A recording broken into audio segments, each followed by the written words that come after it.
Esta es la predicación correspondiente al domingo 26 de noviembre de 2023 de la Iglesia Cristiana Cristo Viene de Algeciras. El pasaje de referencia de esta semana es Segundo Libro de los Reyes, capítulo 22, versículos 1 al 10 y capítulo 23, versículos del 1 al 3. Todos sabemos que las obras y las reformas en las casas son temibles, porque sabes cuándo empiezan, y a veces ni tan siquiera eso, pero sobre todo no sabes cuándo acaban. Siempre ocurren cosas inesperadas que acaban retrasando todo, pero claro, sin embargo, a veces las reformas también suponen un punto nuevo de partida, ¿no? A veces llega un momento en nuestra vida en que necesitamos rehacer algo para abrir una nueva etapa, un cambio de vivienda, un cambio de trabajo, un cambio de ciudad. Puede suponer un punto de inflexión en nuestras vidas, pero lo cierto es que a priori no sabemos nunca si ese cambio va a ser para bien o para mal. Eso nunca lo podemos saber por adelantado. Esto fue lo que supuso el reinado de Josías para el reino del sur, Judá, así como las reformas que llevó a cabo, no solo en el templo, sino en cuanto a la fidelidad al pacto con Dios. Fue un punto de inflexión, pero lo que no sabemos es eh, si eso fue suficiente para cambiar la historia o el devenir del pueblo de Dios, que es lo que vamos a ver en esta mañana. Josías encarnó el ideal del rey, garante del pacto de Israel con Dios, pero ¿será esto suficiente para cambiar la historia de Israel? Josías es de los pocos reyes que reciben una aprobación de su reino. El texto de hoy nos dice, versículo 2, capítulo 22, Josías hizo lo que agrada al Señor, pues en todo siguió el buen ejemplo de su antepasado David. No se desvió de él ni a derecha ni a izquierda. Frente a una larga cadena de reyes infieles, por fin tenemos un rey que fue fiel a Dios sin desviarse lo más mínimo. También es cierto que su política se vio favorecida por las circunstancias políticas del contexto internacional de la región del Oriente Próximo antiguo. Josías fue rey de Judá durante 640 al 609 antes de Cristo, es decir, el siglo VII antes de Cristo. Ese fue un periodo de decadencia del imperio asirio que finalmente colapsaría en el 610 antes de Cristo. Eso permitió que Josías pudiera emprender las reformas que hizo mientras que el imperio asirio estaba siendo sustituido por el imperio babilónico. El rey Josías encargó la reparación y la reforma del templo de Jerusalén, como hemos leído en versículos 3 al 6 del capítulo 22 del segundo libro de los Reyes.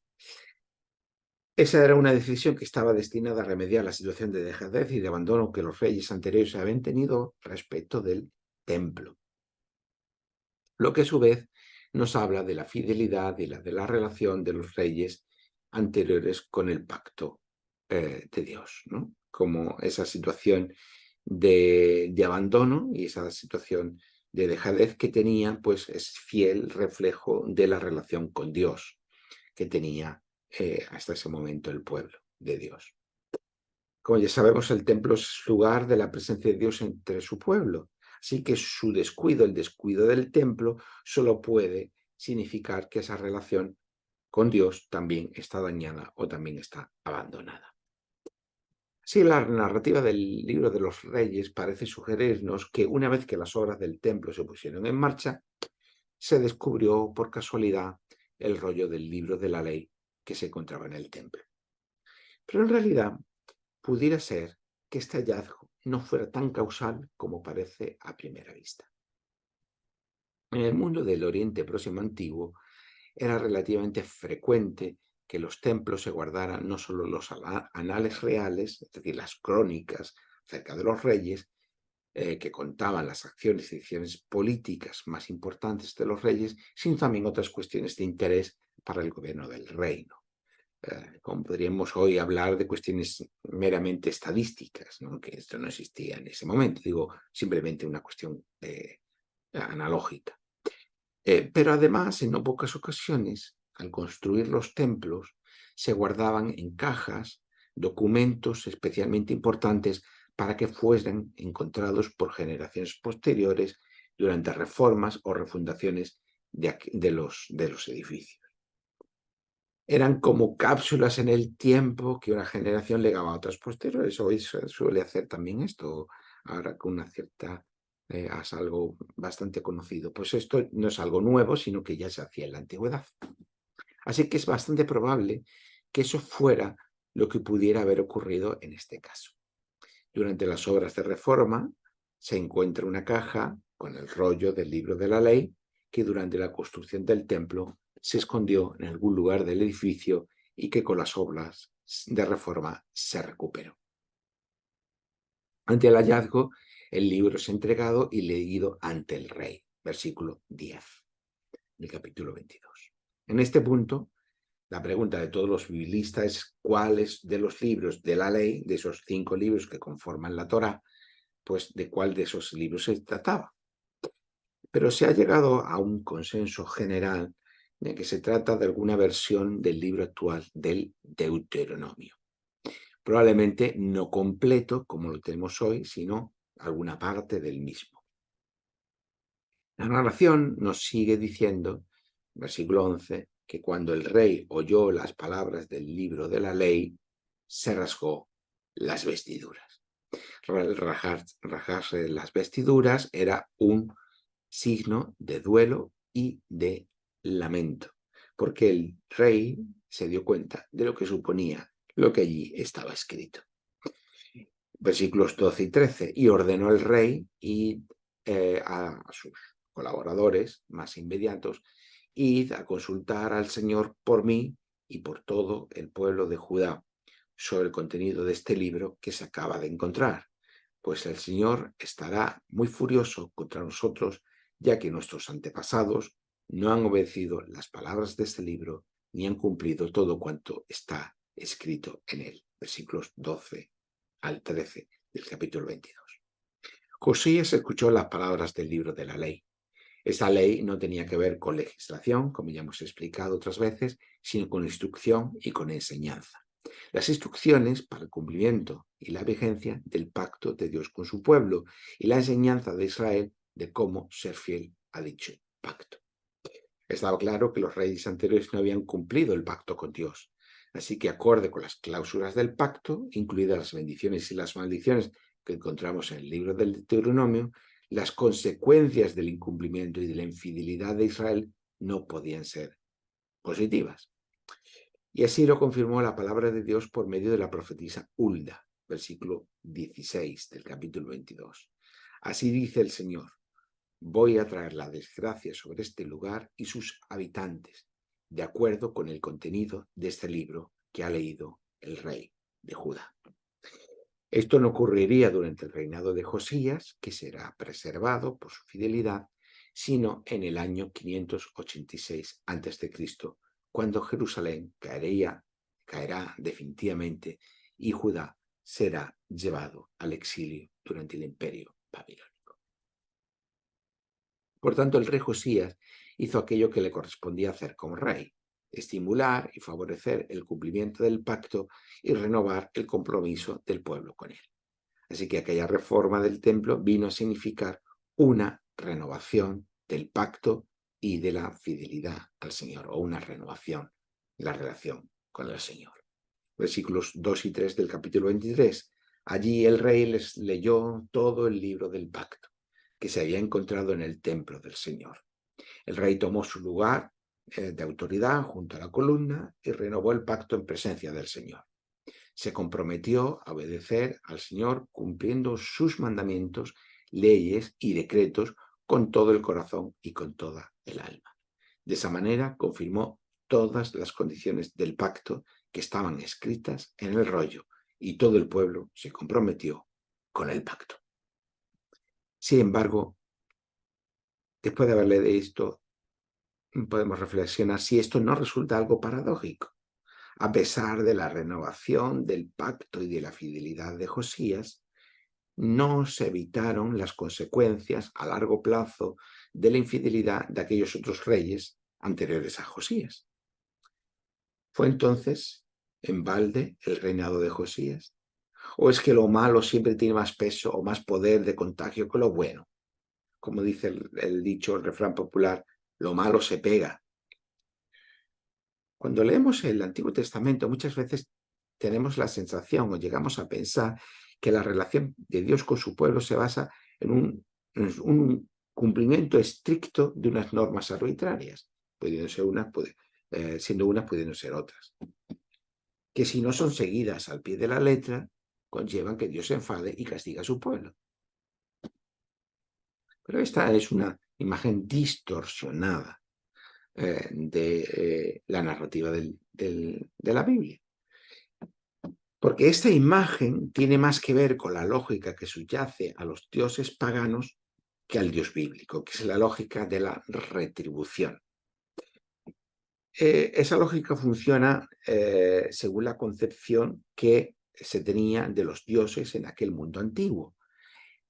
Eran dioses que tenían necesidades de comida, bebida y cobijo, por lo menos era, digamos, la concepción que existía en aquel mundo antiguo. Por tanto, no había una concepción de relación personal, de amor con los dioses, sino que todo se basaba en proveerles comida y bebida por medio de los sacrificios y un lugar donde morar por medio de los templos.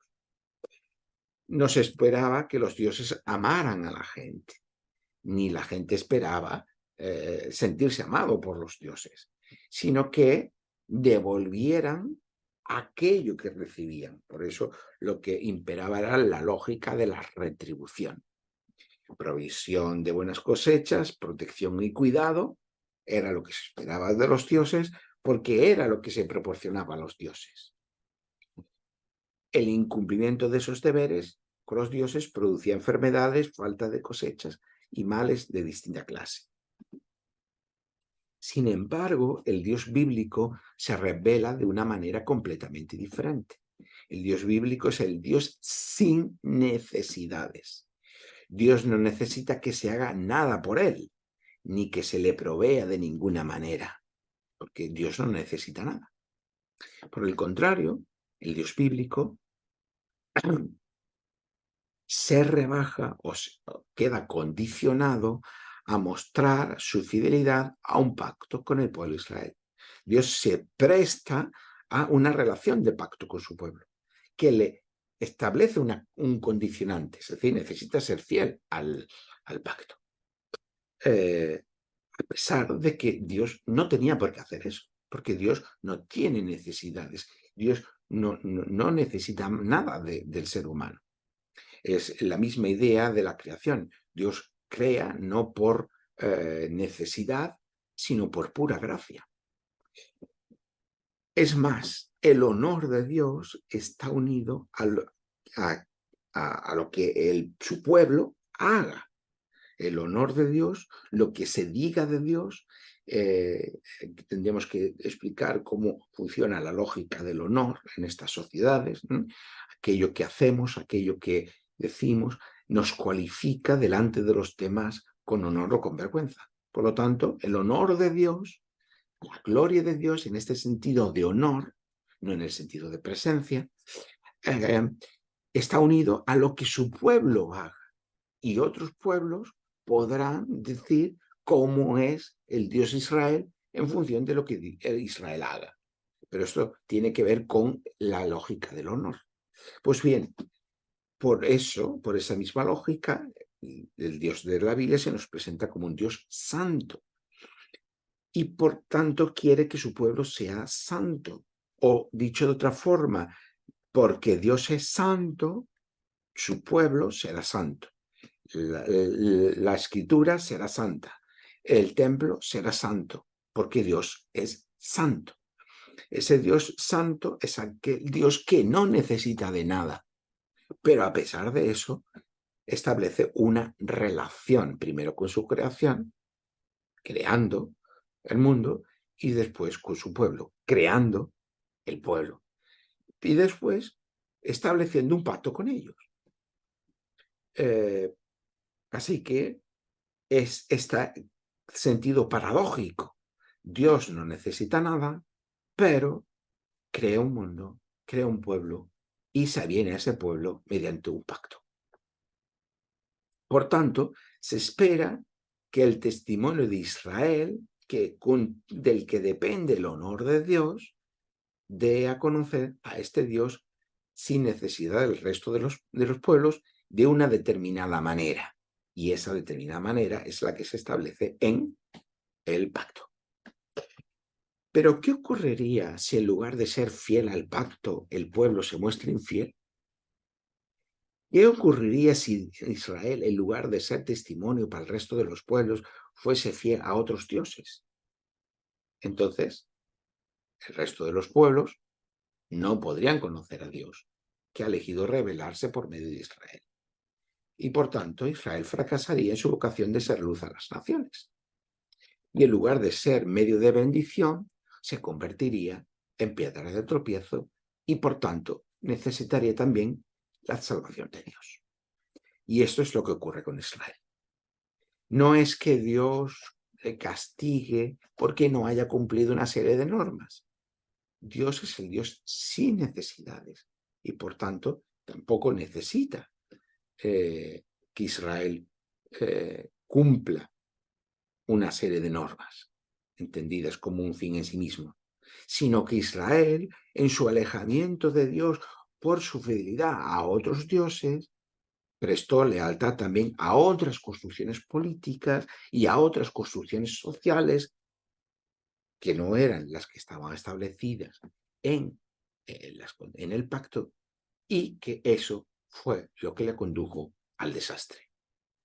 En este sentido, la acción de una sola persona, como en el caso del rey Josías, por muy fiel que haya podido ser o que pudiera ser, a veces no puede cambiar los procesos sociales y las construcciones culturales que se han puesto en marcha durante generaciones. Y para entender esta paradoja, debemos entender que la relación con Dios no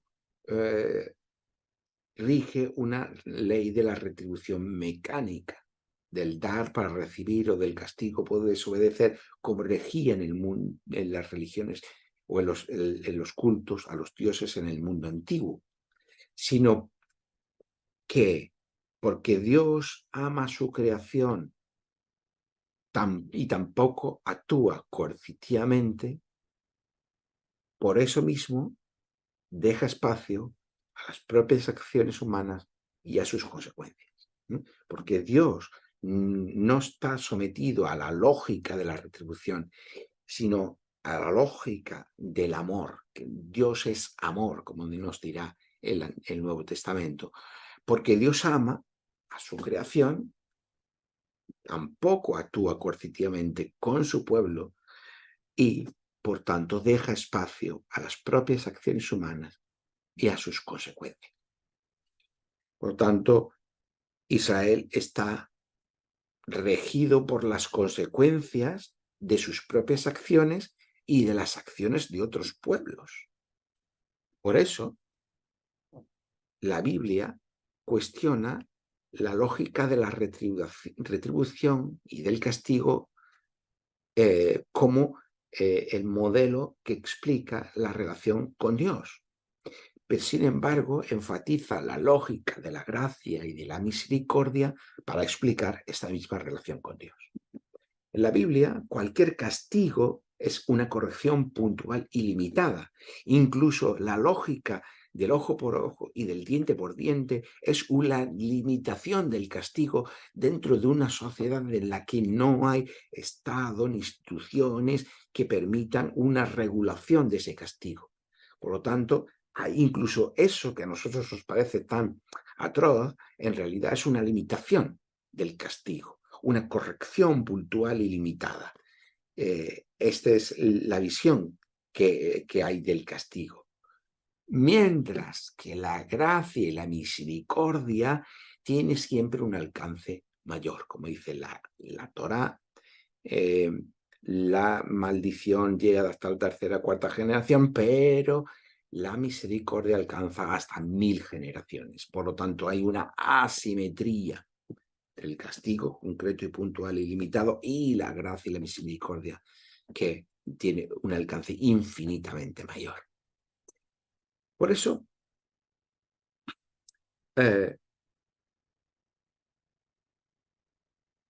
es importante no olvidar este elemento o esta lógica para cuando leemos la narrativa de la escritura.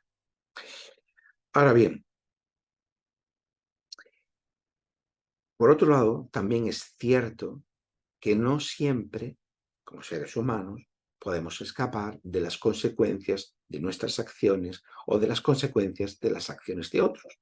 A veces sufrimos las consecuencias propias de nuestras propias acciones. A veces sufrimos las consecuencias de otros, de nuestros padres, de nuestros abuelos, de aquellos otros que conforman la sociedad en la que vivimos. ¿Por qué ocurre esto? ¿Por qué ocurre aquello? ¿Por qué me pasa esto? A veces preguntamos, ¿no? A veces sufrimos consecuencias propias, pero a veces sufrimos las consecuencias de las acciones de otros. Y esto no porque haya una lógica retributiva detrás, como ya hemos dicho antes, sino porque como seres humanos vivimos ineludiblemente unidos a los demás. Somos seres sociales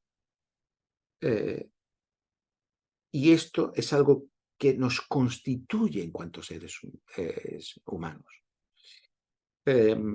No podemos ser humanos sin ser social, es decir, sin estar en relación con otros seres humanos. Y eso es un vínculo de dependencia y un vínculo constituyente, no solamente en un sentido negativo que nos limita, sino en un sentido positivo que nos construye. Por tanto, somos seres sociales, aunque el mundo moderno o la cultura moderna nos haya hecho creer que podemos vivir como individuos aislados. En realidad, lo que constantemente descubrimos es que somos seres relacionales. Y esto se hace especialmente claro en la contradicción en nuestro mundo global. Vivimos en un mundo completamente global, en el que estamos interconectados unos con otros por los medios tecnológicos, y eso nos hace comprender que vivimos en una sociedad en red, en una red de relaciones, pero al mismo tiempo pretendemos vivir aislados por una construcción cultural que nos dice que podemos ser individuos solos y aislados. Y este es uno de los grandes males de nuestra cultura. Nuestras identidades no son solo identidades individuales, sino también identidades relacionales. Y eso refleja o es reflejo de nuestra condición de ser hecho a imagen y semejanza de Dios. Es muy interesante que ese Dios sin necesidades, podríamos llegar a pensar que porque Dios no necesita nada, Dios es un yo individual, solo y aislado. Porque así pensamos nosotros. Si yo no necesito de nada ni de nadie, entonces yo puedo ser un yo encapsulado, como decía Chaucer, sobre mí mismo. Podríamos entonces pensar que si Dios se ha revelado como el Dios sin necesidades en la Biblia, sea un tirano, un déspota allí en los cielos, que no necesita nada ni nadie y que puede regir todo. Sin embargo, es precisamente lo contrario.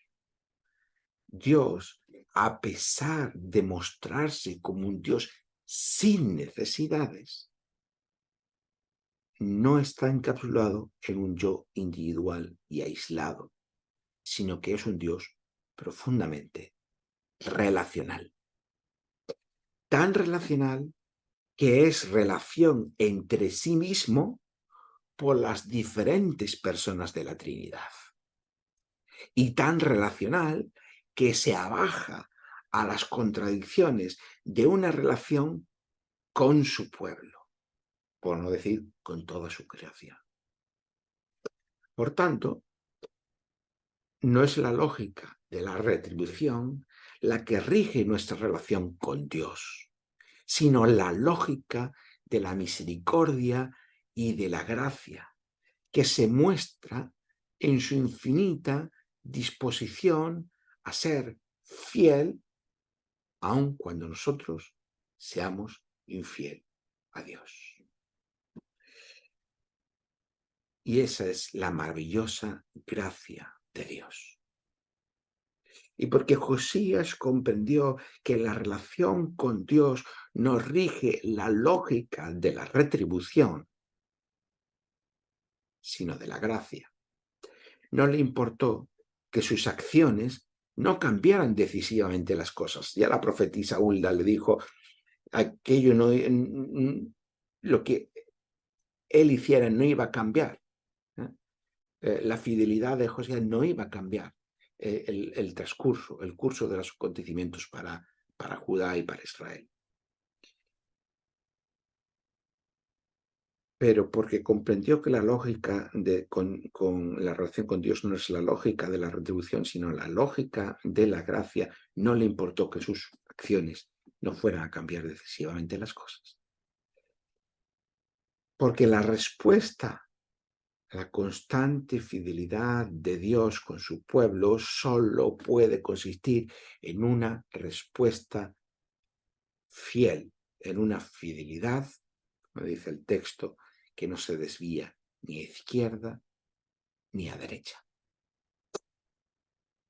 Quizás tampoco nosotros evitemos las consecuencias que otros han producido o las consecuencias de nuestras propias acciones en un momento determinado. Pero aún así estamos llamados a seguir siendo fieles al Señor. En eso el rey Josías nos muestra un ejemplo. Aunque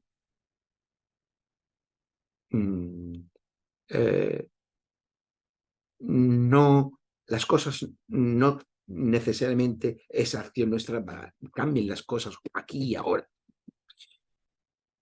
La lógica de la retribución siempre está midiendo las consecuencias, los resultados de aquello que hacemos. Si yo voy a encontrar un beneficio, hago esto. Si no lo voy a encontrar, me abstengo.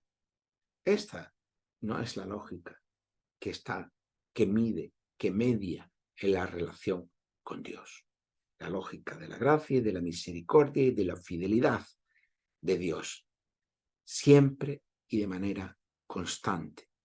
Y por tanto, la respuesta no es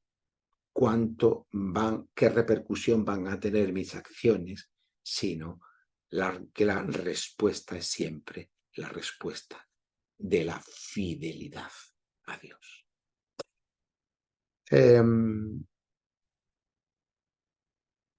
Sabiendo siempre que la gracia y la misericordia de Dios siempre es superior y que aunque en un momento determinado nosotros seamos infieles, Dios va a seguir siendo fiel a la palabra dada, a la promesa y a su entrega a cada uno de nosotros, la persona de su Hijo Jesucristo, Jesús el Mesías, Jesús el Rey, por medio de quien Dios va a un día ser Rey de todo y de todos. Que así sea. Amén.